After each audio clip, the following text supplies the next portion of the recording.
로 인도하신 줄로 믿습니다. 우리 한번 서로 돌아가면서 복된 자리에 오셨습니다. 인사 한번 하겠습니다. 복된 자리에 오셨습니다.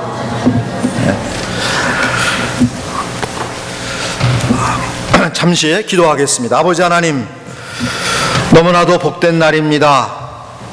이 가을 정경을 우리에게 허락하셔서 하나님의 장엄함과 하나님의 일하심을 목도하게 하시고 때를 따라 은혜를 베푸시는 하나님의 은총을 깨닫게 하시니 진심으로 감사를 드립니다. 아버지여, 이 시간 예수님의 발 앞에 앉은 마리아처럼 우리가 주의 말씀을 경청코자 합니다. 십자가 앞으로 나아가오니 하나님께서 성령으로 우리를 권고하시는 복된 시간 되게 하여 주옵소서. 성령님, 우리에게 말씀하여 주옵소서. 예수님의 이름으로 기도드리옵나이다. 아멘. 성경이 우리의 존재와 삶에 관계되어서 던져지는 본질적인 질문들을 우리가 성경에서 발견하게 됩니다. 내가 어디 있느냐? 하나님께서 범죄하고 무화과나무 뒤에 숨어있는 아담에게 Where are you, Adam? 이렇게 질문을 하셨어요. 참 굉장히 의미 있는 질문입니다. 또 우리 주님께서 자신을 따라온 사람들에게 내가 무엇을 구하느냐 물으셨습니다. 또 본질적 질문 하나가 너희가 무슨 일로 왔느냐 하는 질문입니다. 사도행전 10장 21절에 보면 자기를 찾아온 사람들에게 베드로가 너희가 무슨 일로 왔느냐 질문을 던졌습니다. 이 질문을 우리는 자신에게 이렇게 적용시켜 보면 합당합니다. 내가 무슨 일로 이 땅에 왔는가? 도대체 내가 뭐하러 온 건가? 여러분, 우리가 왜 이 땅에 태어났습니까? 여러분은 무슨 일로 이 지구촌에 오셨습니까? 주 예수께서는 33년의 짧은 생애를 사셨지만 이 질문에 대한 확실한 답변을 가지고 일생을 사시고 일생을 마치셨습니다. 참으로 위대한 생애를 사셨습니다. 여러분, 참으로 왜 사나, 무엇하러 사나, 어떻게 살아야 되나, 그 해답을 오늘 성경 본문에서 찾아야 되겠습니다. 그리고 그 해답대로 살아야 하겠습니다. 그 답변을 성취하는 삶을 우리가 살아야 되겠습니다. 예수님은 이 땅에 오셔서 갈릴리와 사마리아, 유대 등 여러 지역을 머리둘 곳도 없어 다니시면서 가난한 자에게 복음을 전파하셨습니다. 눌린 자들에게 자유를 주시고 눈먼 자들에게 다시 보게 함을 선포하셨습니다. 그런 놀라운 기적들을 또 행하셨습니다. 그리고 제자들을 친히 데리고 다니시면서 저들을 가르치고 양육하셨습니다. 그러기를 3년 정도 하시고 이제 예수님께서는 십자가를 지시기 위해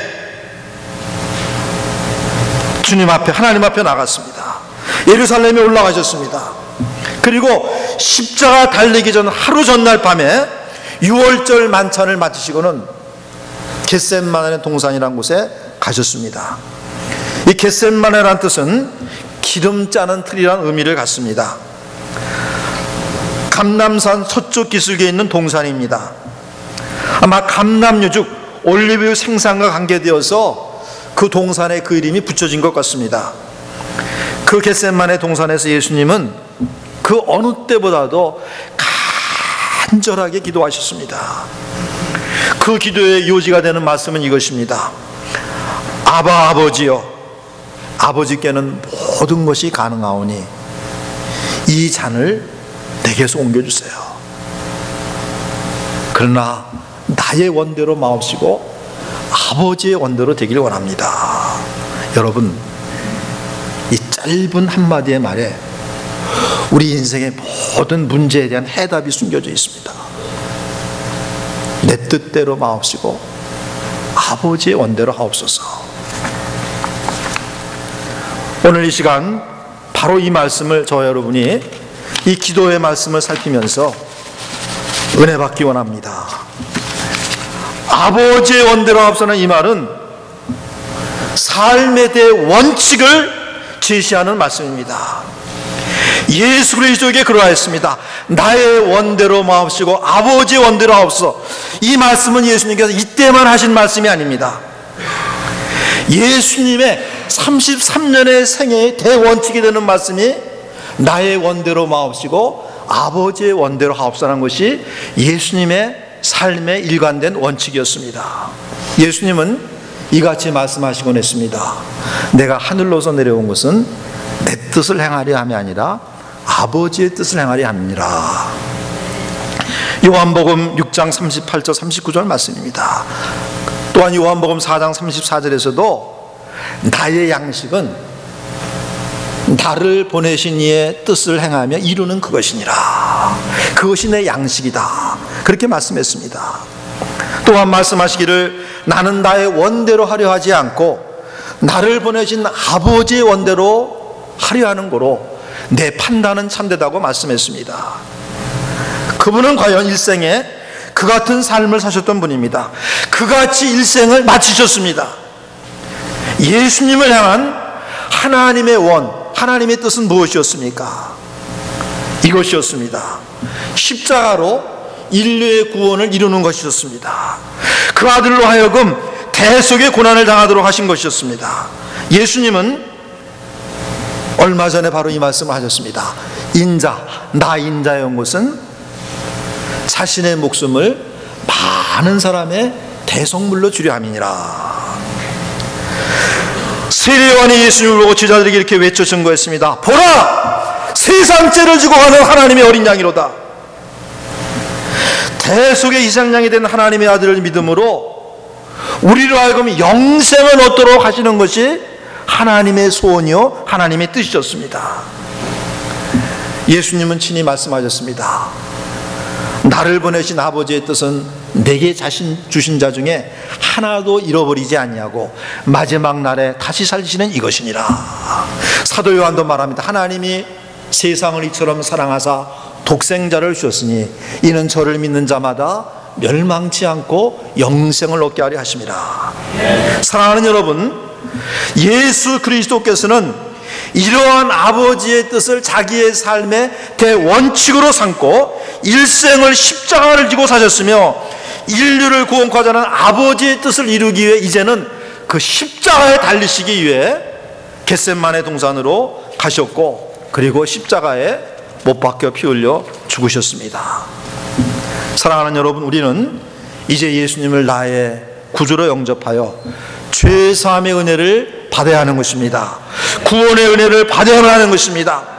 그리고 이제는 예수님을 나의 삶의 모델로 삼고 그 예수님의 발자취를 따라가는 것입니다. 나의 원대로 마옵시고 아버지의 원대로 하옵소서 하는 이 말씀은 바로 성도의 삶의 대원칙이 되는 말씀입니다. 전도서 12장 13절을 이같이 기원합니다.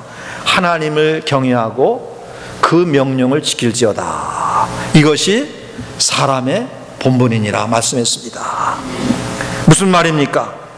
사람이 아버지 하나님의 뜻대로 아버지의 원대로 사는 것이 그것이 바로 사람의 본분이라고 전도서는 말씀하고 있습니다. 여러분, 왜 우리가 이 땅에 태어났습니까?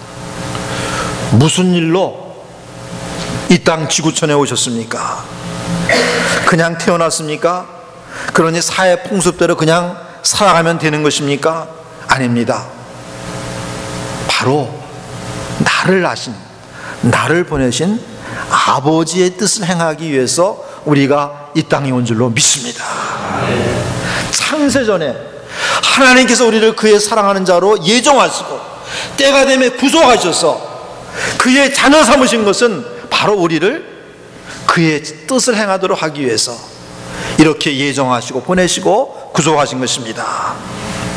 그러므로 내 뜻을 행하려 함이 아니요 나를 보내신 이의 뜻을 행하려 함이라는 이 말씀은 우리의 고백이요 우리의 삶의 대원칙이 되어야 되는 줄로 믿습니다.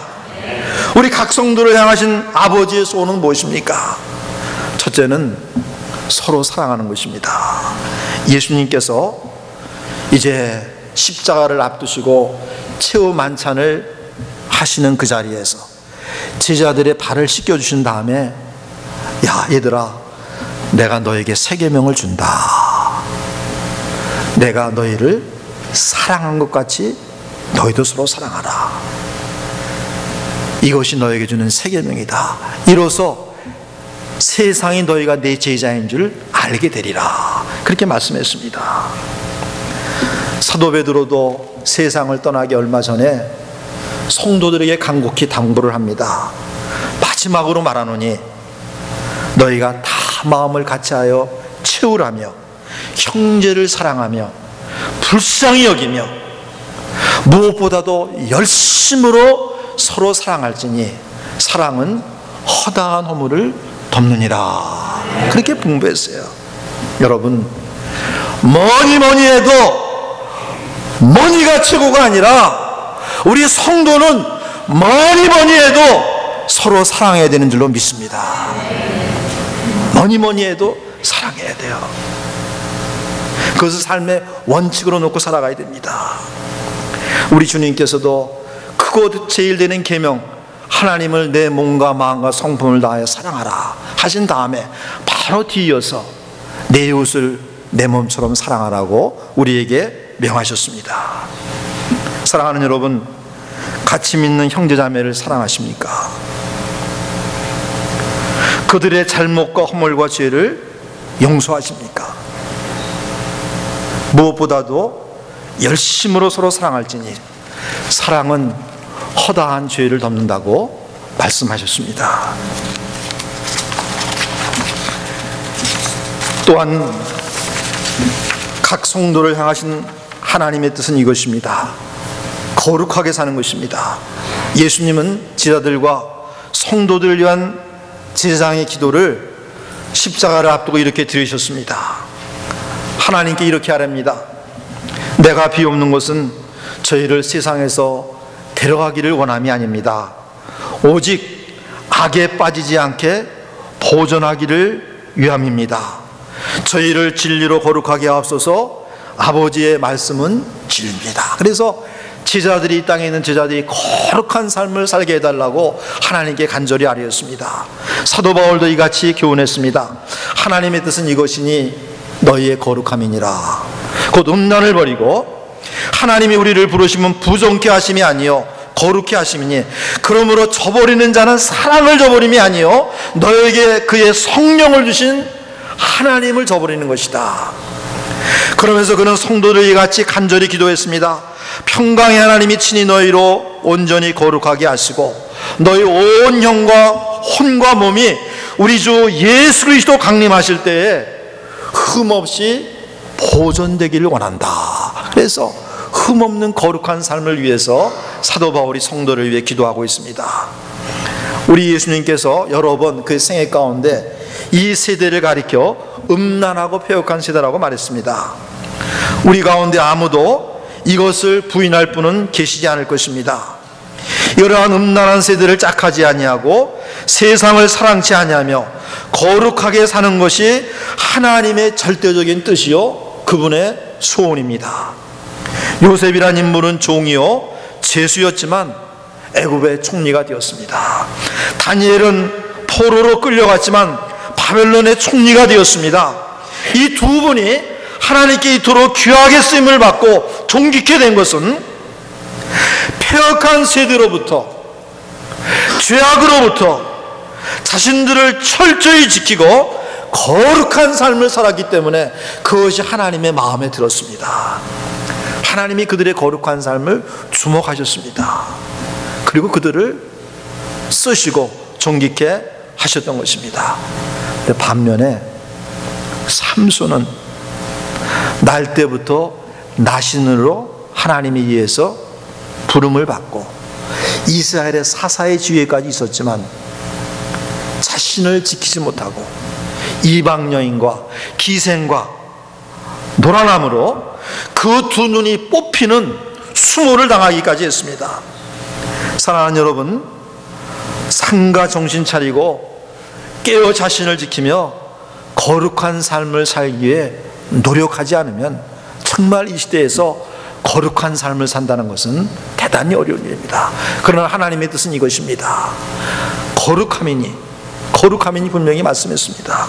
상가 정신 차리고 깨어 정신을 지키고 거룩한 삶을 살아야 될 것입니다. 나의 원대로 마옵시고 아버지의 원대로 하옵소서.